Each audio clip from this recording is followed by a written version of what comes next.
işler kulu olsun. Allah hayırlı olsun. Shunchalik Xudoyim ko'nglingizga savob, mana shu masalan shoir opamni yaxshi yashash uchun mana Xudo xolasa hammamiz harakat qilyapmiz. O gilamlar olib ketdi-ku, gap yo'q, gap yo'q. Allah razı olsun. Qani, o'rniga qo'yaveraylik. Ana. Yashang, rahmat. Qarang, Baxtiyor aka.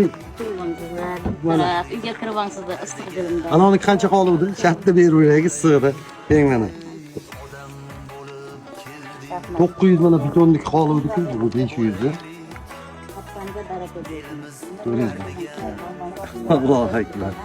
Ana, yaxshi. Rahmat sizlarga. Sizga rahmat lekin, sizga rahmat lekin. Rahmat. Har doim sizga 5. Hay jonim. Kundaligimni olib kelaymi? 5 qo'yib berasizmi? Hay yashang. Men havas qilaman, hech iloji bo'lmayapti. Qayerdan keldingiz? Men 11dan. 11dan. Ha, yaqin ekan-ku, kelib turing. Ochilishiga ham keng Xudo xolasa. To'y qilamiz bu yerda, osh tiqib, artistlar chaqiramiz, o'yin kulgi qilib, qaltlarni topshirib ketamiz-da keyin Xudo xolasa. Ochilish kuni mana shu aytilgani bo'ladi, videoda ko'rib tursangiz, ochilishiga aniq keng. Kelaman. Aniq keng. Qo'ni qo'shni tektasini o'ngda keng. Bari stol qilinadi-da. Ha, bir kelib turg'uchimiz umraga ketib qoldi. Rahmat sizlarga. Bo'pti. Katta rahmat. Allah razı olsun. Rahmat.